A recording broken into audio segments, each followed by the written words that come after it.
नमस्कार। आज हम आए हुए हैं INTUC दफ्तर में और मेरे साथ हैं INTUC के राज्य के सभापति माननीय कमरुद्दीन कमरुज़्ज़मा कमर साहब। तो आज उनसे हम बात करेंगे, लेकिन बात शुरू करने से पहले थोड़ा कुछ इसका प्रेक्षपट जो होता है वो थोड़ा सा हम बताना चाहेंगे, क्योंकि कहीं ना कहीं एक ट्रेड यूनियन का जो नज़रिया है समाज के प्रति कि ये सिर्फ मज़दूरों को लेकर आंदोलन करते हैं और सिर्फ वही आंदोलन चलते रहता है, ऐसा नहीं है। एक ट्रेड यूनियन का एक राजनीतिक अस्तित्व है, उसका एक सामाजिक अस्तित्व है, उसकी परिभाषाएं, उसकी जो काम करने की परिधि है वो बहुत ज़्यादा है। शायद कहीं ना कहीं ये पहुंच नहीं रहा है। इस प्रेक्षापट के साथ आज हम आए हुए हैं INTUC के दफ्तर में और इस पे हम चर्चा करेंगे, इस पे बात करेंगे, मुद्दे वही जो आपको छूते हैं। तो कमरुज़्ज़मा साहब, बहुत बहुत धन्यवाद, आपने अपना कीमती वक्त दिया, बहुत बहुत धन्यवाद। और हम शुरू करते हैं। तो सर, पहला प्रश्न मेरा जो जा रहा है वो है कि ये जो एंडेमिक है, कोरोना एंडेमिक के चलते हेल्थ केयर सिस्टम जो है उसका जो क्या हालत है वो तो सबको मालूम पड़ गया है, क्या हुआ, साधारण आदमी की क्या हालत है वो। लेकिन एक जो समीक्षा उठ के आ रही है वो है out of pocket expenses for medical expenses. इसमें जो चित्र उठ के आ रहा है, कहीं ना कहीं इस पे हर जो राज्य है उसमें कहीं दिख रहा है कि 100 रुपये में 93 रुपीज़ एक साधारण आदमी को अपने पॉकेट से देना पड़ रहा है, खर्चा करना पड़ रहा है। हाँ, और अगर हम देखें बंगाल को तो चित्र कुछ खास परिवर्तन नहीं है। अगर हम पूरे भारतवर्ष को देखें और डिफरेंट राज्य को देखें तो एक ही जगह पे। तो इस पे INTUC के प्रेसिडेंट होने के नाते, क्योंकि ये जो आउट ऑफ पॉकेट एक्सपेंसेस है ये कहीं ना कहीं सबसे ज़्यादा मार मज़दूर जो है, गरीब हैं, गरीब तबके के, उनको लगा है। तो इस पे आप क्या कहना चाहेंगे सर? देखिए, हमारा मानना है कि जो राष्ट्रीय हेल्थ पॉलिसी है वो गरीब मुखी नहीं है, श्रमिक मुखी नहीं है। और इस कोविड-19 पैंडेमिक में चाहे वो राज्य की सरकार हो या केंद्र की सरकार हो, इन तमाम लोगों की कलई खुल गई कि इस देश में गरीबों के लिए, मज़दूरों के लिए, मेहनतकशों के लिए, जो लोग अनऑर्गेनाइज्ड सेक्टर में काम करते हैं, ख़ास तौर पर उनके लिए इलाज का, ट्रीटमेंट का कोई भी सरकारी तौर पर न कोई ऐसा स्कीम है और न ही इनके लिए हॉस्पिटल में जगह है और न ही इनके लिए इलाज का कोई बंदोबस्त है। हम आज के दिन मानते हैं कि इस देश में ट्रेड यूनियन सीमित था कल कारखानों में जहां चिमनी का धुआं नज़र आता था, लेकिन पिछले 20 सालों से ट्रेड यूनियन उस पुराने ढांचे से निकलकर एक नई सोच के साथ, नई ऊर्जा के साथ सामने आई है। और उसका कारण ये है कि अनऑर्गेनाइज्ड सेक्टर में 94% लोग काम करते हैं टोटल वर्कफोर्स का, और इस देश में 60 करोड़ से ज़्यादा लोग अनऑर्गेनाइज्ड वर्कर्स में हैं। और उस 60 करोड़ में 50% सिर्फ रूरल और एग्रीकल्चर में है, जहां उनके लिए कोई हेल्थ सेंटर का इंतजाम कुछ भी नहीं है सर, कुछ भी नहीं है, कुछ भी नहीं है। मतलब जिसको हम बोलते हैं सेफ्टी नेट, कुछ भी नहीं है। उनका इनकम इतना कम है कि जब उनके घर में कोई बीमार पड़ता है तो उनके पॉकेट में इतना ज़ोर नहीं है कि वो पैसे से अपने बीवी का, अपनी माँ का, अपने बच्चे का सही से इलाज करा सके। और इस चीज़ को हम लोगों ने पैंडेमिक के बाद और भी ज़्यादा महसूस किया, क्योंकि ज़्यादातर डॉक्टर कोविड-19 के अलावा जो भी बीमारियां थी उसको अटेंड करने से इनकार कर रहे थे। हाँ। ये इस देश की सच्चाई है। हम ये नहीं कहना चाहते कि डॉक्टर लोग साथ नहीं दिया, बल्कि हम शाबाशी देते हैं कि उन लोगों ने भी बाद में रियलाइज़ किया कि देश के पूरी आबादी आज इसमें झुलस रही है, तो हमें आगे बढ़ना चाहिए। और उनकी बहुत सारे लोगों के सैकड़ों और हज़ारों लोगों की शहादत भी हुई। माफ़ कीजिएगा कमर साहब, एक प्रश्न खड़ा हो जाता है। अगर आप एक हेल्थ केयर सिस्टम को देखें, ये एक इंफ्रास्ट्रक्चर है। इंफ्रास्ट्रक्चर डेवलपमेंट कोई मैजिक वैंड किसी सरकार के पास नहीं हो सकती, ये एक कंटिन्यूअस प्रोसेस है। तो अगर as a trade union president क्या आपको लग रहा है ये खामियां कहाँ नज़र आ रही हैं कि इतने सालों के 70 साल के बाद भी हम कहीं ना कहीं आम इंसान आउट ऑफ पॉकेट एक्सपेंसेस में 97%, 93%, 91%, 92% अगर उसको खर्चा करना पड़ रहा है, और सबसे मज़े की बात है कि हर साल लाखों परिवार बिलो पॉवर्टी लाइन चले जाते हैं सिर्फ ये मेडिकल एक्सपेंसेस के लिए। तो इस पे आपका क्या नज़रिया है? आप देखिए कि अगर देश का भी बजट देखेंगे या राज्य का भी, तो हेल्थ केयर नहीं, उन्होंने राज्य ने अभी स्वास्थ्य साथी किया है, उसमें 3,800 करोड़ उन्होंने हाल में जो तो वो फंडिंग दिया है। हाँ, ये इसमें क्या है कि पिछले साल से हेल्थ सेक्टर में बहुत कम पैसा खर्चा किया है देश की सरकार या राज्य की सरकार।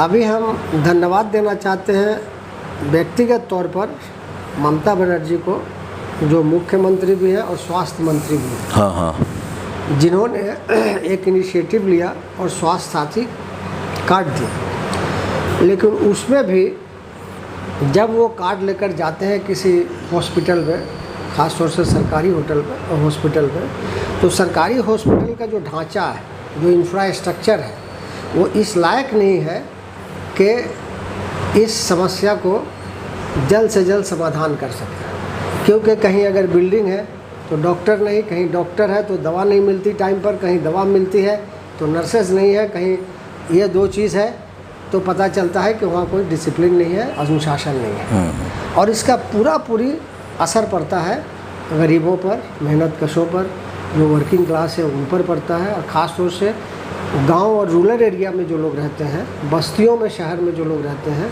स्वास्थ्य आप बड़ा हॉस्पिटल प्राइवेट सेक्टर में अफोर्ड करना मुश्किल है। नहीं, और एक चीज़ भी थोड़ा सा हम इसमें हाईलाइट करते हैं। मैं आपके साथ सहमत हूँ कि इन्होंने जो स्वास्थ्य साथी जो स्कीम चलाया है बहुत अच्छा स्कीम है, कहीं ना कहीं आम इंसान के लिए बहुत फ़ायदेमंद होगा। लेकिन इसमें एक प्रश्न आ रहा है, कहीं ना कहीं खड़े हैं, जो अपोजिशन भी बोल रहे थे, 3,800 करोड़ अभी हाल ही में उन्होंने ये एड स्टार्ट किया है आपका स्वास्थ्य साथी प्रकल्प के लिए। इसमें जो क्या है आपका, अगर मैक्रो लेवल पे 5 लाख रुपए आपको दिख रहा है, लेकिन माइक्रो लेवल में अगर हम घुसें तो हर जो रोग के, हर प्राइवेट हॉस्पिटल में जाइएगा तो इंश्योरेंस स्कीम का सिस्टम क्या होता है, हर जो इलाज है every there is a rate. तो ये इसमें कहीं ना कहीं डिस्क्रिपेंसीज है। तो आप देखिए कि ये जो स्कीम है, या इस देश में जो मेडिक्लेम भी है, वहाँ भी बेड का चार्जेस सब बधा हुआ है, सब बधा हुआ है। चूँकि इनका टाई अप भी इंश्योरेंस एजेंसी से ही है। हाँ हाँ। इसलिए बाध्यता मूलक तौर पर राज्य सरकार उस क्राइटेरिया को या कंडीशंस को मान लिया है। अब इसमें हम चाहेंगे कि ये और गरीब मुखी हो, मजदूर मुखी हो, क्योंकि देखिए, नहीं, आप सजेशन क्या देना चाहेंगे? मतलब मैं आपसे जो पूछ रहा हूँ कि अगर आप करोड़ों अरबों रुपए मजदूर अपने पगार से काट के देता है ESI के नाम पर। हाँ हाँ। लेकिन बंगाल जैसा राज्य में सिर्फ 7 ESI हॉस्पिटल है, जबकि यहाँ करोड़ों में इंडस्ट्रियल वर्कर है। अनऑर्गेनाइज वर्कर को अगर छोड़ दीजिए तो भी करोड़ों में है। तो इनके इलाज के लिए 7 हॉस्पिटल काफ़ी नहीं है। हाँ। तो उस हॉस्पिटल का संख्या को बढ़ाना चाहिए, अलग अलग इलाका में करना चाहिए, जो मज़दूरों के रीच में हो, दूसरी बात यह है कि एक हम छोटा सा एग्जाम्पल देना चाहते हैं। मुर्शिदाबाद में 5-6 बड़ा कारखाना आया है, जिसमें एनटीपीसी का 4 यूनिट है, अंबुजा सीमेंट आया है, अल्ट्राटेक सीमेंट आया है, और इस तरह से छोटा छोटा बहुत सारा इंडस्ट्री आया है। लेकिन वहाँ ईएसआई का दफ्तर तक नहीं है, सिर्फ लोकल दफ्तर है। उनका अगर कुछ होता है, वो बेनिफिट लेने के लिए 180 किलोमीटर दूर जाना पड़ता है। अच्छा, दुर्गापुर। और दुर्गापुर भी अगर उसको नहीं कर पाता है, फिर कलकत्ता तो आना पड़ता है। कलकत्ता आना पड़ता है। ये कुछ केस में हमने देखा है कि बहुत दर्दनाक वाकया हो गया है कि लोग पिलर टू पोस्ट हैं, लेकिन उनको इलाज सही टाइम पर नहीं मिला, है ना। तो ये देखिए, सरकार तो बदल गई है, लेकिन उनको नीतिगत तौर पर बदलना होगा। अब वही तो हम बोल रहे हैं सर, एक इंफ्रास्ट्रक्चर एक कंटिन्यूस प्रोसेस है। ये वर्करों के लिए जो ईएसआई है, एम्प्लॉइज स्टेट इंश्योरेंस, ये सिर्फ जोका हॉस्पिटल छोड़कर बाकी जितना भी ईएसआई हॉस्पिटल है, उसको राज्य सरकार एडमिनिस्ट्रेशन में एडमिनिस्टर करती है। उसके लिए अलग एक स्कीम है, और जोका को डायरेक्ट सेंट्रल गवर्नमेंट करती है। ये राज्य सरकार भी जो करती है, उसमें मजदूरों का पैसा रहता है और मालिक एक पोर्शन देता है। एग्जैक्टली, एम्प्लॉय एम्प्लॉयर रिलेशन वो है, कंट्रीब्यूशन है। इस मैनेजमेंट काफ़ी है, उस पर अच्छा। ध्यान देना चाहिए। अच्छा, हॉस्पिटल में जो फैसिलिटीज़ है, इतना नहीं है कि हर बीमारी का इलाज वहाँ हो सके। ये सबसे अफसोस की बात है कि वर्कर अपना पैसा देता है, मालिक भी पैसा देता है जहाँ जहाँ ईएसआई से कवर्ड है, लेकिन जो इंफ्रास्ट्रक्चर है ईएसआई हॉस्पिटल का, वो ऐसा नहीं है कि वहाँ तमाम इलाज हो सके। उनको बाध्य होकर प्राइवेट में भेजना पड़ता है, और प्राइवेट में जब जाते हैं तो उनका रहता है कि ईएसआई कब पैसा देगा नहीं देगा, वो नाकब नुकर करते हैं।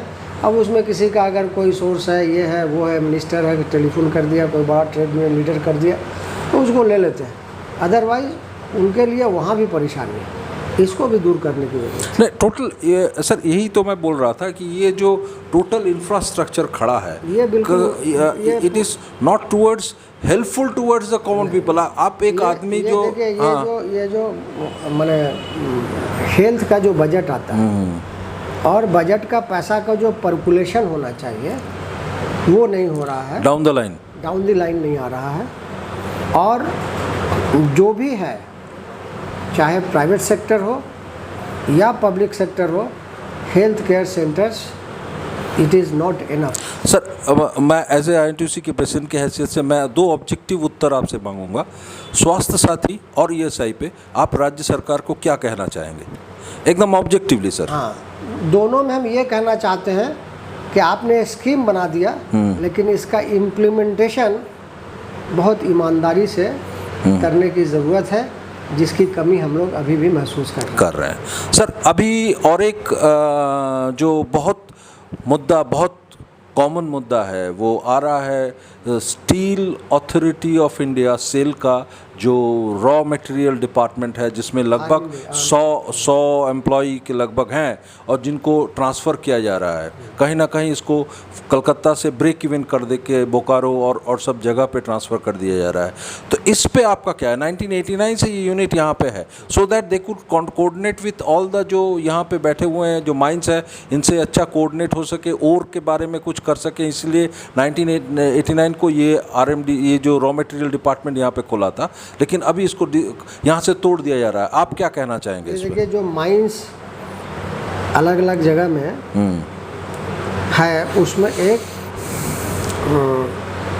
माइंस ऐसा है जो चिड़ियाना गोवा जगह है, हाँ, वहाँ है, जो अभी भी 100 साल तक अगर उससे आयरन रोड निकाला जाए, हाँ, तब भी चलेगा। और वो सर बीरेन मुखर्जी का देन है। हाँ, हाँ। और 1989 में उस समय की केंद्रीय सरकार ये सोची कि अगर कोऑर्डिनेटेड वे में रॉ मटेरियल्स को सही टाइम पर, according to the requirement of the industry, requirement of the steel unit, exactly, industry, हाँ, तो क्या होगा कि हमारा प्रोडक्टिविटी बढ़ेगा और मार्केट को हम लोग पेनिट्रेट ठीक टाइम पर कर सकते हैं। हाँ हाँ। और इसी के लिए 1989 में RMD यानी raw material division of steel authority create किया गया, जिसका ऑफिस 10 नंबर केमिकल स्ट्रीट में था। एग्जैक्टली। और इन ए फाइन मॉर्निंग हम लोगों को सुनने में आया कि ये कैबिनेट का कोई डिसीजन नहीं, मिनिस्ट्री का कोई डिसीजन नहीं, steel Authority of India limited का एक बोर्ड है, जैसे और कंपनियों का बोर्ड होता है। बोर्ड का डिसीजन हुआ 10 जून को, और उसको आनन फानन में उन लोगों ने इम्प्लीमेंट कर दिया आज से 5-7 दिन पहले। लेकिन सर वो तो यूनियन तो कोर्ट में भी गई थी और हाई कोर्ट से भी। इस बीच में सेंट्रल ट्रेड यूनियन की तरफ से वो कोर्ट में भी, हाई कोर्ट में ना, INTUC, INTTUC, CI2 और दूसरे हमारे केंद्रीय संगठन, हम लोग सब लोगों ने प्राइम मिनिस्टर को लिखा, स्टील मिनिस्टर को लिखा और उनसे आग्रह किया कि आप इसको डिसमेंटल कर रहे हैं। हाँ। और इसका पूरी असर जो लोग वहाँ काम करते हैं, चाहे वो ऑफिसर्स हो, चाहे सुपरवाइजर्स हो, या क्लर्क हो, या कंट्रैक्चुअल वर्कर्स हो, वर्कर है, इन तमाम लोगों का रोजी रोटी खतरे में पड़ सकता है। हाँ। इसलिए अब दूसरी बात यह है कि ये बंगाल से अगर आप बाहर भेजेंगे तो जो रॉ मटेरियल 1989 के साथ बहुत टाइमली मिलता गया, जिससे कि इसको स्टील अथॉरिटी के अंडर में आ गया जब रामविलास पासवान स्टील मिनिस्टर, उससे पहले वो नेशनलाइज यूनिट था। और DSP पुराना यूनिट है, डॉक्टर विधान राय का ये ख्वाब की ताबीर है। इसलिए इसको अगर प्रॉफिटेबल बनाना है, इसको अगर और अच्छा बनाना है, क्वालिटी प्रोडक्ट यहाँ से निकालना है, तो सबसे पहले गारंटी होना चाहिए कि टाइमली उनको रॉ मटेरियल मिले। और उसके लिए RMD डिवीज़न था। इसको डिसमेंटल करने का मतलब है कि जो लोग यहाँ 30 साल से 35 साल से काम कर रहे हैं, उनका अपना अलग अलग एस्टेब्लिशमेंट है। कलकत्ता में किसी की बेटी कहीं पढ़ रही है, किसी का बेटा कहीं पढ़ रहा है, किसी की बीवी बीमार है। नहीं ऑब्वियसली सर, आप एक जगह को आप अगर हिलाते हैं, दूसरे जगह भेजते हैं, तो ये एक सामाजिक समस्या उनके सामने है। एक दूसरी बात यह है कि उसमें जो कॉन्ट्रैक्चुअल वर्कर है, ठेका मजदूर है, वो बिल्कुल ही बेकार हो जाता है। उसके लिए आपने कोई प्रोविजन नहीं दे। तीसरी बात यह है कि हमारे बंगाल में, बंगाल के ऊपर इस केंद्रीय सरकार की एक बद नज़र है। अब इसको ख़त्म कर रहा है, उसके पहले बर्न स्टैंडर्ड को बंद कर दिया, ब्रिज एंड रूफ को बंद करने वाला है। सातरागाछी में पूरे हिंदुस्तान का सबसे बड़ा गवर्नमेंट ऑफ इंडिया का प्रिंटिंग प्रेस, उसको बंद कर दिया, वहाँ से ख़त्म कर दिया। टी बोर्ड को ख़त्म करना चाहता है। तो इन तमाम चीज़ों को देखने से यही पता चलता है कि भारतीय जनता पार्टी की सरकार जब से आई है, तब से हमारे प्रदेश को वो डिस्टर्ब करने की कोशिश कर रही है। इसमें हम कोई पॉलिटिकल व्यू नहीं लेना चाहते हैं, लेकिन एक ट्रेड यूनियन होने के नाते ये हमारा हमेशा ही डिमांड रहेगा कि भाई जो एक तो यहाँ इन्वेस्टमेंट नहीं हो रहा है, और ऊपर से जो इंडस्ट्री है, जो यूनिट्स हैं, बंद कर दे रहे हैं, या उसको डिसमेंटल कर दे रहे हैं, डिसमेंटल करके आप दूसरे जगह उस ऑपरेशन को ले जा रहे हैं। इसको कतई हम लोग सर, इस पे तो आपका एम्प्लॉयमेंट अपॉर्चुनिटी भी ख़त्म होगा, क्योंकि ये जो 100 एम्प्लॉयज़ जा रहे हैं, ये तो कहीं ना कहीं रिटायर करते तो फिर ये सॉल ऑफ द सॉयल दी तो वहाँ पे नौकरी पे जाता। तो कहीं ना कहीं it will be directly affecting the employment. आने वाले दिन में दो खतरा है, एक कि कोई एम्प्लॉयमेंट नहीं होगा, एक नंबर, और दूसरा खतरा ये है कि फिर आज से 25-30 साल पहले जिस जगह में ये माइन सब था, लूट हो रहा था, वो तो कोऑर्डिनेशन भी ख़त्म हो जाएगा, और उसको स्टील अथॉरिटी का बैनर के नीचे एक जगह लाया गया था, जिसके कारण बहुत सही टाइम पर रॉ मटेरियल मिलता exactly. था। अब वो नहीं मिल पाएगा, और जिसका जिस जुरिडिक्शन में माइंस है, वो चाहेगा कि हमको वहाँ से मिल जाए। हाँ लेकिन किस प्लांट्स में कौन सा माइंस लगता है ये प्लांट का वर्कर जानता है, प्लांट का मैनेजमेंट जानता है। जो ये आरएमडी वाले यहाँ जानते थे, लेकिन जहाँ ले जा रहे हैं वो सब अनाड़ी है, कुछ नहीं जानता। सर अब दूसरा एक बहुत बड़ा इम्पोर्टेंट मुद्दा है जिस पे हम नज़र आपका है कि एंडेमिक के चलते जो सबसे ज़्यादा एक चीज़ उभर के आ रहा है ये स्कूल ड्रॉप आउट। अगर आप आंकड़े देखते हैं ना पूरे राज्य के सर, अगर हम माइक्रो लेवल पे इस आंकड़े को देखना चाहेंगे तो इसमें general caste, OBC, SC, ST सभी अफेक्टेड हैं। तो इसमें आप आसाम से लेकर आपका बंगाल तक एवं all over India general caste, मैं सिर्फ उसमें नहीं जा रहा हूँ, हर जगह पे ये जो स्कूल ड्रॉप आउट। और सबसे मज़े की बात है आसाम और बिहार एक ओनली 2 स्टेट है जहाँ पे बहुत ज़्यादा लड़कियाँ ड्रॉप आउट हुई हैं लड़कों से। ये आंकड़े भी उठ के आ रहे हैं। तो आप क्या कहना चाहेंगे as a tradition school drop out, क्योंकि ये बहुत बड़ा इंपॉर्टेंट मुद्दा है इस देश में। जैसा कि हमने थोड़ी देर पहले कहा कि स्वास्थ्य नीति गरीब मुखी नहीं है, श्रमिक मुखी नहीं है। ठीक उसी तरह से इस देश की सरकार शिक्षा के ऊपर जो पैसे खर्चा करती है बजट के थ्रू से वो नाकाफ़ी है। आज भी 75 साल आज़ादी का हो गया, लेकिन आधी से ज़्यादा आबादी आज भी अशिक्षित है। ख़ास तौर से जो लोग गांव में रहते हैं, जो ट्राइबल एरिया में रहते हैं, उनके लिए कोई स्कूल नहीं है। बहुत ज़्यादा कहीं कहीं प्राइमरी स्कूल कर दिया गया है, उसमें भी सही से टीचर नहीं जाते, उनका किताब नहीं खरीद पाते हैं।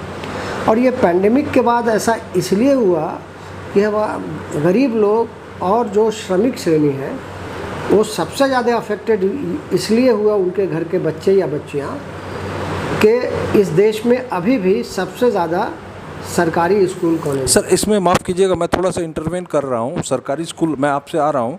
सबसे ज़्यादा जो मुद्दा क्यों बहुत इम्पॉर्टेंट है, ये स्कूल ड्रॉप आउट के चलते एक शब्द है ह्यूमन ट्रैफिकिंग। ये जो ट्रैफिकिंग इतनी ज़्यादा बढ़ गई है ओनली फॉर द रीज़न, और ये अनऑर्गेनाइज सेक्टर में जो काम करते हैं वो सोच रहे हैं स्कूल नहीं जा रहा तो भैया तू कमाने लग जा। तो उसमें मैं आ रहा हूँ तो क्या है कि सरकारी स्कूल में और गैर सरकारी जो इंग्लिश मीडियम की बड़ा स्कूल है, उसमें फ़र्क ये है कि वहाँ के जो लोग हैं वो अफोर्ड किए ऑनलाइन, उनके घर पर इंटरनेट है, दे कैन अफोर्ड इट। लेकिन जो गरीब लोग हैं वो तो अफोर्ड नहीं कर पा रहे हैं, रूरल एरिया में रहते हैं, उनके यहाँ इंटरनेट अवेलेबल नहीं है। सर जंगल नहीं, आप जस्ट अर्बन में जाइए, रूरल में वहाँ नहीं कर पा, सेमी अर्बन में भी नहीं कर पा रहे हैं सर। तो इससे ये हुआ कि जहाँ लोग रोजी रोटी के लिए आज इधर उधर भटक रहे हैं, तो उनके बच्चे बाध्यता मूलक तौर पर हमारे समाज ने, हमारी सरकार ने उनको बाध्य किया कि तुम स्कूल का पढ़ाई छोड़ दो, ड्रॉप आउट हो जाओ, क्योंकि उसके गार्जियन के पास ये पैसा नहीं है कि उसको ठीक से खिला सके। क्योंकि स्कूल जब खुला रहता था तो कम से कम एक टाइम का खाना मिड डे मील मिल, वो भी ख़त्म हो गया। तो उसमें क्या है कि जब वो ड्रॉप आउट हो गया तो गार्जियन को चाहिए पैसा, वो इनडायरेक्टली फोर्स करते हैं या उनको माने इंस्टिगेट करते हैं, प्रोवोक करते हैं, इंस्टिगेट नहीं कहेंगे, प्रोवोक करते हैं कि तुम जाओ और कुछ कमाओ। हाँ, कैसे तो घर में बैठे हुए हैं सारा दिन। जो हमारे घर की लड़कियां हैं उनको भी फोर्स किया जाता है, और ये ज़माना इतना बदनज़र है एग्जैक्टली कि उनको मिसयूज़ करता है, और उससे सामाजिक जो बुराई है वो बहुत ऊंचे पैमाने पर बढ़ गया है, ख़ासतौर से उन जगहों में जहाँ ट्राइबल है, जहाँ एससी है, जहाँ बैकवर्ड एरिया है। सर यही प्रश्न हम बार बार आ रहे हैं सर। इसका एज ए आप एक बहुत ही इम्पोर्टेंट एक ट्रेड यूनियन के प्रेसिडेंट होने के नाते आप सॉल्यूशन क्या दे रहे हैं सरकार को? अगर सरकार आपकी बात सुन रही है और हम देंगे भी, सरकार तक पहुंचाएंगे भी, तो आप उनको सॉल्यूशन क्या दे रहे हैं? इस पर सॉल्यूशन इसके लिए हमारा अपना जो ट्रेड यूनियन का व्यू है, हमारा इंटेक का, कि स्कूल में कम से कम हायर सेकेंडरी तक फ्री एजुकेशन दो, जिनके घर में खाने का इंतजाम नहीं सर, वो तो बेसिक स्ट्रक्चर है। उनको नहीं है, हाँ, बेसिक स्ट्रक्चर तो खड़ा हुआ है। वो सब तकसीम है, फाइल में है। अच्छा। तो और ये जो डिस्पैरिटीज़ है सरकारी स्कूल और गैर सरकारी स्कूल के एजुकेशन पद्धति में, हाँ। उसमें सिमिलरिटी लाया जाए ताकि इन्फेरिटी कम्प्लेक्स का जो एक फीलिंग है लोगों में उसको दूर किया। सर, इसमें क्या एक सूक्ष्म मुद्दा आ जा रहा है कि एक सूक्ष्म मुद्दा जो आ जा रहा है कि ये क्या due to unaccountable mindset of the government employees, क्या ये मुद्दा आ जा रहा है कि एक सरकारी स्कूल में जो शिक्षक पढ़ा रहा है वो अनअकाउंटेबल है, वो सरकारी नौकरी कर रहा है, तो उसमें कोई मापदंड नहीं है कि हम इसमें क्या क्वालिटी डिलीवर कर रहे हैं या नहीं कर रहे हैं। मैं इसमेमें कोई वो नहीं कर रहा हूँ, मैं ये सोचने के लिए आपको दे रहा हूँ कि देखिए ये जो सरकारी स्कूल में इस बार ड्रॉप आउट ज़्यादा हुआ, इसलिए कि वहाँ गरीब घर के लोग ज़्यादा पढ़ते हैं। गरीब क्यों, मध्यम वर्ग के लोग भी पढ़ते हैं, लोअर मिडिल क्लास और गरीब लोग और मेहनत कश लोग के घर के बच्चे। मामला ये है कि स्कूल का जो इंतज़ामिया है, मैनेजिंग कमिटीज़ हैं, एक तो वो पॉलिटिकली मोटिवेटेड रहती है और हम महसूस करते हैं ट्रेड यूनियन होने के नाते कि टीचरों का जो चयन होता है वो सही तरीके से नहीं होता, ट्रांसपेरेंसी नहीं है उसमें। और उससे भी जो बड़ा फैक्टर है कि स्कूल के ऊपर जो निगरानी कमेटी है, इंस्पेक्टर्स, एजुकेशन इंस्पेक्टर्स, उनके ऊपर डिस्ट्रिक्ट इंस्पेक्टर्स, ये लोग अपने अपने एसी घर में बैठकर वहीं टीचरों का रिपोर्ट लिख देते हैं, स्कूल जाते भी नहीं है कि वहाँ क्या हो रहा है। होता ये है कि स्कूल में खिड़की नहीं है, दरवाज़ा नहीं है, चेयर नहीं है, बेंच नहीं है, साइन बोर्ड नहीं है, पानी का इंतज़ाम नहीं है, यूरिनल तक नहीं है, यूरिनल्स नहीं है। तो ये तमाम चीज़ कमियां रहती है, उसके बावजूद भी वो सरकारी स्कूल कहलाता है। तो हम आग्रह करेंगे राज्य सरकार से कि वो इस पर ज़्यादा से ज़्यादा ध्यान दे ताकि स्कूल के स्टैंडर्ड को बढ़ाया जाए। स्कूल का स्टैंडर्ड अगर बढ़ेगा, स्कूल में ये तमाम इंफ्रास्ट्रक्चर अगर होगा तो उसका पढ़ाई लिखाई का भी स्टैंडर्ड बढ़ेगा। और ये कि सिर्फ हम एक ब्लॉक में इंग्लिश मीडियम स्कूल कर देंगे, जो बांग्ला मीडियम या उर्दू है या हिंदी या उड़िया मीडियम का है, उसी में अलग सेशन करके ये है तो बी कर देंगे, ये समस्या का समाधान नहीं है। क्योंकि लोग तो वही रहेंगे, इंफ्रास्ट्रक्चर वही होगा, माइंडसेट वही होगा। इन तमाम चीज़ों में परिवर्तन की, आमूल परिवर्तन की ज़रूरत है। और हम ये डिमांड करते हैं ट्रेड यूनियन की तरफ से। बहुत आदमी ये सोचता होगा कि ट्रेड यूनियन वालों को इस एजुकेशनल इंस्टीट्यूशन, सर यही तो पर्सपेक्टिव हम लोगों तक पहुंचा रहे हैं। लेकिन देखिए क्योंकि आपके हर जो लेबर जुड़ा है आपसे, स्कूल कॉलेज और कॉलेज में जो स्टाफ है, नॉन टीचर, ये तमाम लोगों को हम लोग श्रमिक मानते हैं, एग्जैक्टली कर्मचारी मानते हैं। इसलिए हमारा ये कर्तव्य है कि जहां हम उनके अधिकार की बात करते हैं तो साथ साथ हम ये भी चाहते हैं कि वो अपनी ड्यूटी निभाएं। Exactly sir. और एक अगर नहीं निभाते हैं तो हम ये भी कहना चाहेंगे कि ये सरकार की नाकामी है। अच्छा। इस नाकामी को दूर करना चाहिए सर। और एक बहुत इम्पोर्टेंट मुद्दे पे आते हैं, वो है MSME, micro and small and medium enterprises which contributes the major economical जो मशीनरी चल रही है, कहीं ना कहीं भारत और बंगाल में ये एक बहुत बड़ा कंट्रीब्यूशन है इनका। अगर हम देखें सर, इंडिया है 6.3 crores MSME in the and it contributes 29% of the GDP and सबसे ज़्यादा जो स्टेट सबसे ज़्यादा ऊपर ऊंचाई पे खड़ा है वो है वेस्ट बंगाल।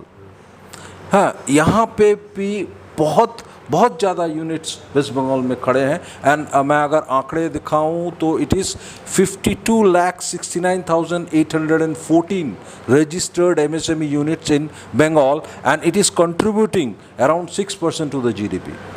सर लेकिन ये MSME के बहुत सारे मसले खड़े हुए हैं।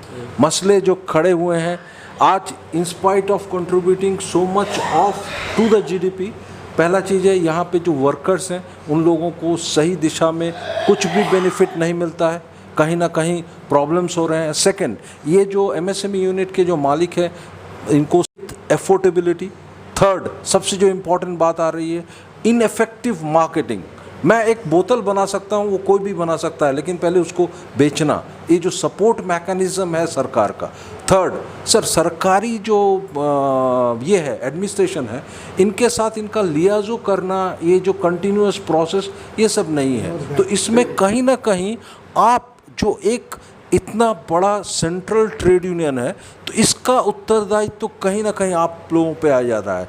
आप लोग क्यों ये सपोर्ट सिस्टम को नहीं कर रहे हैं, ये प्रश्न मैं रखना चाह रहा हूँ एमएसएमई के लिए, जो एक बैकबोन है ऑफ द पर्टिकुलरली इन। देखिए, पैंडेमिक में अगर इंडस्ट्री वाइज, सेक्टर वाइज, मैंने जिसको बोलते हैं सेक्टोरल, एग्जैक्टली इफेक्ट कहाँ सबसे ज़्यादा है, वो एमएसएमई में सबसे ज़्यादा आया। सबसे ज़्यादा अफेक्टेड यहाँ हुआ, इसलिए कि पूरे देश में एमएसई में कम से कम 8.5 से 9 करोड़ लोग काम करते हैं। एग्जैक्टली, अनऑर्गेनाइज सेक्टर है सर। और वो क्या हुआ, पेंडेमिक में वो रह नहीं पाए, बाहर घर आना पड़ा। इनके लिए सामाजिक सुरक्षा एग्जैक्टली हमारे देश का कानून है। 95% एमएसएमई में काम करने वालों के लिए वो लागू नहीं होता, क्योंकि उनकी संख्या 10 नहीं होती कि उन पर ईएसआई लागू होगा। एग्जैक्टली उनकी संख्या 20 नहीं होती कि उनके ऊपर पीएफ लागू होगा। उनका काम लगातार 5 साल नहीं होता, हाँ, कि उनको ग्रेच्युटी मिलेगा। एग्जैक्टली। तो इसलिए जब ये पैंडेमिक हुआ, तो आप अगर ठीक से उसका विश्लेषण करेंगे कि उनका कैरेक्टर क्या है, माने इंडस्ट्री का कैरेक्टर क्या है और काम करने वाला का वहाँ किस तरह का भागीदारी है, तो जो भागीदार हैं काम करने वाले, वो आधे लोकल हैं और आधे बाहर के हैं। एग्जैक्टली। वो भी उनका जो स्किल है एग्जैक्टली वो कहीं से सर्टिफाइड नहीं है। एग्जैक्टली, क्योंकि नहीं sir, they can not afford.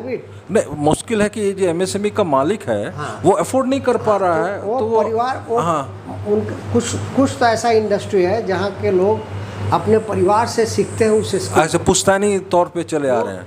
MSME को अगर ठीक करना है और उनको मार्केट ओरिएंटेड बनाना है, तो एमएससी के लिए सोशल माने सामाजिक सुरक्षा स्कीम लाना चाहिए। सर ऑफिशियली तो बहुत कुछ है, केंद्रीय सरकार ऑफिशियली तो कुछ है। इस बार बजट में 15,700 करोड़ का प्रावधान दिया गया है एमएसएमई के लिए।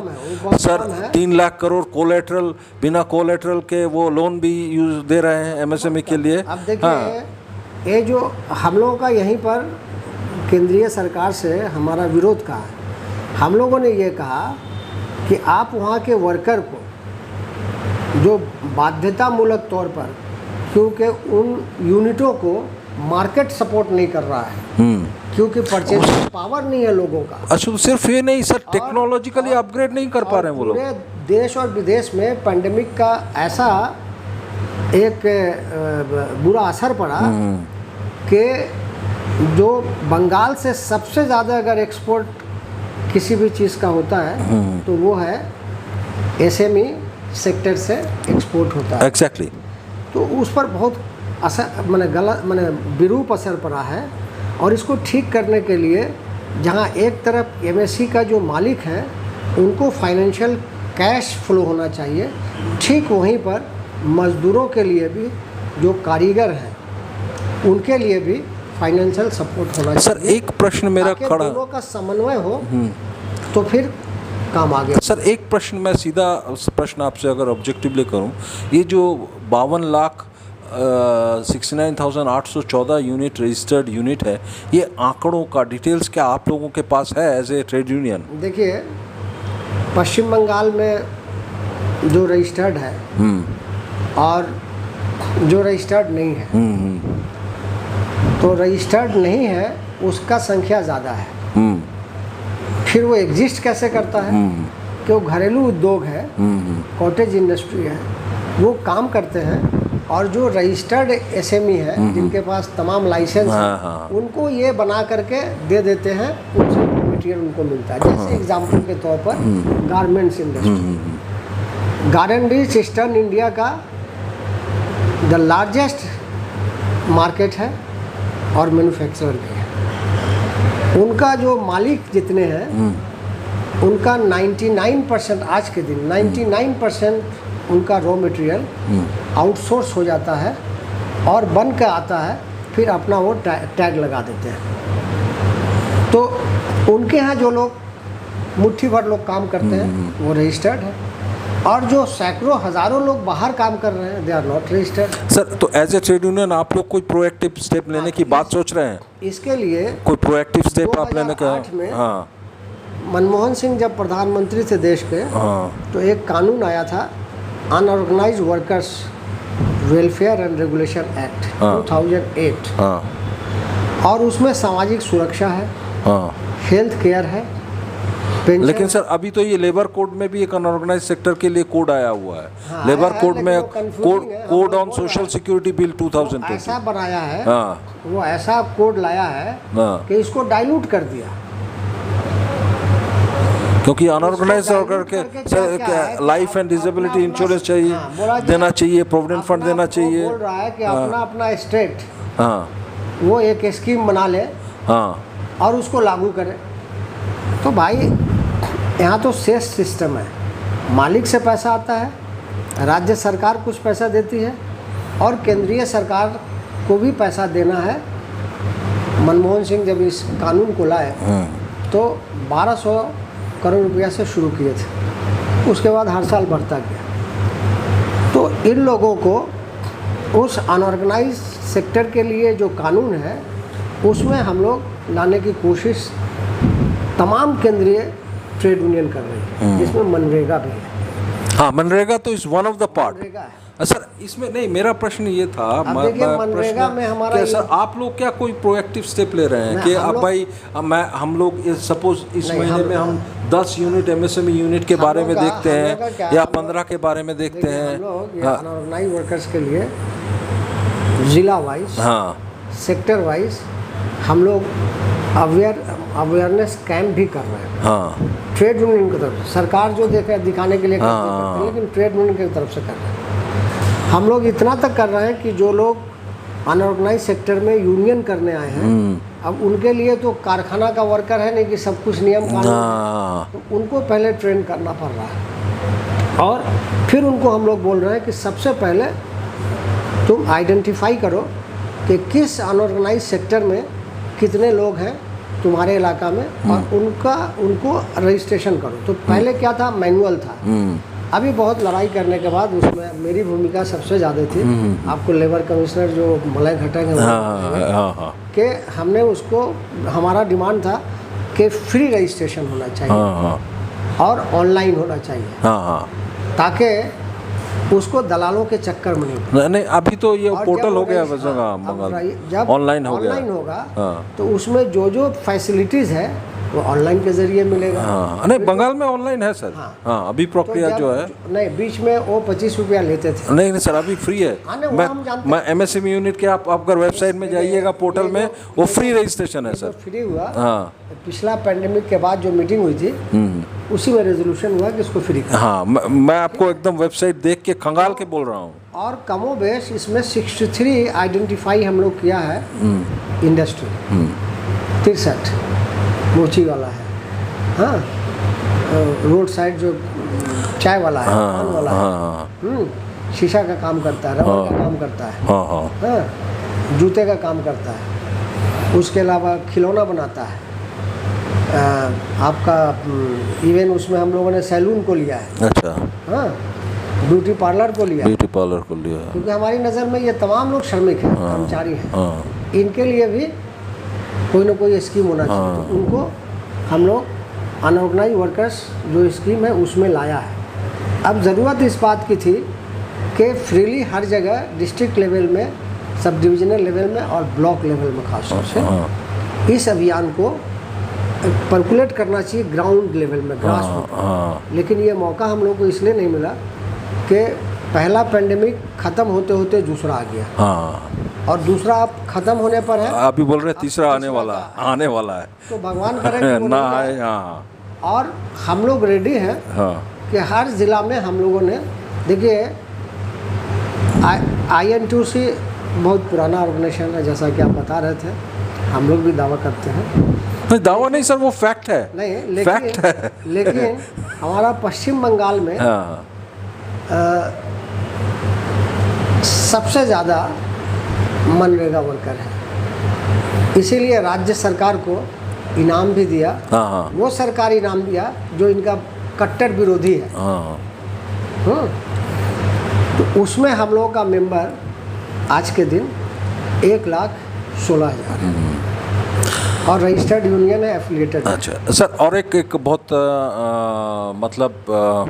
एक मुद्दा अगर हम ना पूछे तो शायद जस्टिफाइड नहीं होगा इस इंटरव्यू का, वो है ये जो असेंबली 2021 का इलेक्शन में कांग्रेस और ये जो जॉइंट मोर्चा बोल के जो इलेक्शन लड़े थे, वो कांग्रेस, वाम मोर्चा और इंडियन सेकुलर फ्रंट मिलके, तो ये जो रिजल्ट आया है, आपको क्या लगता है ये इसके लिए कौन दायित्व क्या है एज ए ट्रेड यूनियन? क्योंकि सबसे ज़्यादा आपका वर्कर भी वोटर है, आपका ट्रेड यूनियन का मेंबर भी वोटर है। हमारा ये मानना है कि ट्रेड यूनियन का काम सिर्फ मांग डिमांड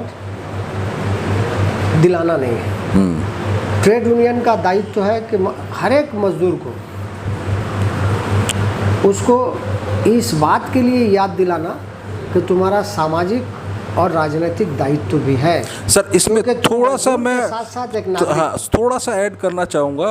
रिसेंटली आइसलैंड में एक सर्वे हुआ और वहाँ पे देखा गया अगर वीकडेज को कमा दिया जाए, घटा दिया जाए instead of weekdays, and it has seen the productivity has gone up. Iceland अगर देखे जाए तो वहाँ पे अभी उन्होंने ऑफिशियल गवर्नमेंट ने स्टेटस ले लिया है कि वर्किंग डे घंटे कमा दिए गए हैं एंड वर्किंग डेज कमा दिए गए हैं। उससे देखा जा रहा है कि प्रोडक्टिविटी आदमी का बहुत ज़्यादा बढ़ रहा है। तो ये जो प्रोएक्टिव स्टेप है, तो ये कहीं ना कहीं एज ए ट्रेड यूनियन आपका रिस्पॉन्सिबिलिटी है सर, आप उसको उससे निकल नहीं सकते हैं। इसमें हम बोल के आते हैं हाँ, हाँ, हाँ। तो वर्कर का सामाजिक और राजनीतिक जिम्मेदारी भी है। हाँ। चूँकि हम पहले शहरी हैं, फिर हम वर्कर हैं, तो हमारे दूसरे लोगों का अगर एक वोट का जितना वैल्यू है, उससे ज़रा सा भी कम हमारे मजदूरों के वोट का वैल्यू कम नहीं है। कांग्रेस के लिए हम इतना ही कहना चाहेंगे कि जब कोई भी अलायंस होता है ऐसे लोगों के साथ जो नीतिगत तौर पर हमसे बहुत दूर है, लेकिन राजनीतिक परिस्थिति देखकर समझौता किया जाता है, अलायंस किया जाता है, फ्रंट बनाया जाता है। तो हमारी पार्टी बहुत देर कर दिया फ्रंट बनाने में, और 2016 में जो फ्रंट बना था उसको 2019 में तोड़ दिया गया, और जब 2021 में बना तो उसको यहाँ के वोटरों ने उतना विश्वास नहीं किया। क्यों सर, यही तो प्रश्न करना चाह रहे हैं हम। इसलिए कि जो राजनीतिक परिस्थिति बनी है बंगाल में, वो एक तरफ है कि बेकारी सर चढ़ के बोल रहा है, लोगों को रोज़गार चाहिए। दूसरी तरफ इन्वेस्टमेंट नहीं हो रहा है। तीसरी तरफ यहाँ पॉलिटिकल वायलेंस दूसरे स्टेट से ज़्यादा था। इन तमाम मुद्दों को एक साथ ग्रास रूट में ले जाकर वर्करों को, वोटरों को समझाने की जो ज़रूरत थी, उसमें हम लोग पूरी विफल हुए हैं। ये कहने में हमको कोई हिचकिचाहट नहीं है। उसमें विफल हुए। उसका कारण है, एक कारण है कि हम वामपंथियों पर डिपेंड कर गए, और दूसरा कारण है कि पिछले 10-15 सालों से 20 सालों से हम किसी न किसी दूसरी पार्टी पर डिपेंड करने लगे। उससे क्या हुआ कि पश्चिम बंगाल में हमारा जो ब्लॉक स्तर में जो हमारा संगठन था, वो खत्म, गांव स्तर में जो था वो इरोडेड हो गया, वो कमज़ोर हो गया, जिसके कारण हम अपने आदमियों को समझा नहीं पाए। और उन लोगों ने यही सोचा कि हाई कमांड कांग्रेस का, यानी AICC और प्रदेश या तो इन दोनों में तालमेल नहीं है, क्योंकि एक चाहता है कि सांप्रदायिक ताकत को किसी भी तरह से रोका जाए और दूसरा चाह रहा है कि किसी भी तरह से यहाँ जो एक रीजनल पार्टी सरकार में है उसको कैसे गिराया जाए। तो ये सेल्फ कंट्राडिक्शन था। ये बहुत बड़ा कारण हुआ जिसके वजह से ये इलेक्शन बीजेपी वर्सेस टीएमसी हो गया और हम मुंह देखते रह गए। और जब हम हार गए तो कोई ये कहता है कि मुसलमान लोग वोट नहीं दिया, कहीं कहता है कि हिंदू लोग वोट नहीं दिया।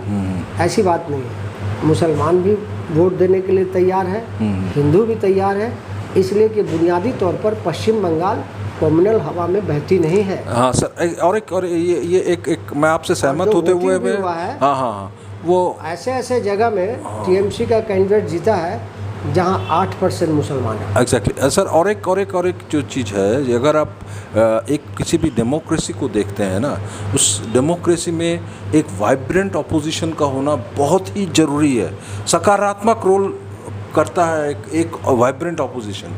कहीं ना कहीं बंगाल की राजनीति पे एक कांग्रेस इतनी पुरानी पार्टी, एक वाम मोर्चा लेफ्ट, अगर ये बिल्कुल पार्लियामेंट्री अगर ये लोग वो हो जाते हैं, अनवाइबल हो जाते हैं, तो कहीं ना कहीं क्या एक प्रश्न चिन्ह खड़ा नहीं हो जा रहा है कि आपका एक सेगमेंट फ्रेगमेंटेशन हो जा रहा है। अपना व्यक्तिगत मत अगर लेना चाहेंगे तो ये वामपंथी लोग पॉलिटिकल डोगमा के पीछे परेशान होकर रह गए 5 साल, जो इफेक्टिव तौर पर अपोजिशन पार्टी का काम करना चाहिए उसमें विफल रहे। और कांग्रेस ये डिसाइड नहीं कर पाई।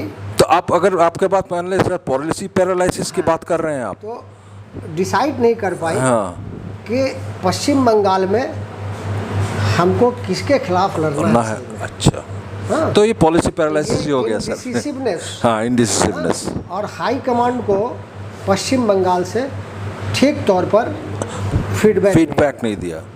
और जो लोग यहाँ पीसीसी के गद्दी में थे, हाँ, पता नहीं वो लोग क्यों अपनी जिम्मेदारी को सही तरीके से नहीं निभाया। नहीं सर, बहुत सारे मुद्दे हैं, हम फिर आएंगे आपके पास। बहुत बहुत धन्यवाद, आपने अपना वक्त दिया। तो हम जो बात कर रहे थे आईएनटीयूसी के प्रेसिडेंट, स्टेट प्रेसिडेंट जनाब मोहम्मद कमरुज़्ज़मा कमर साहब के साथ, तो आपने सुना हमने प्रश्न उनको किए। एक हमने प्रश्न को 2 विभाजन में रखा है। हमने इंटेंशनली इसको किया है क्योंकि हम आप तक पहुंचाना चाह रहे हैं कि एक ट्रेड यूनियन सिर्फ ट्रेड यूनियन सिर्फ मजदूरों के आंदोलन तक सीमित नहीं है। आज 2021 में इसका जो प्रेक्षापट है वो बहुत बड़ा है, बहुत विविध है, और एक रिस्पॉन्सिबल ट्रेड यूनियन को सोचना भी पड़ेगा।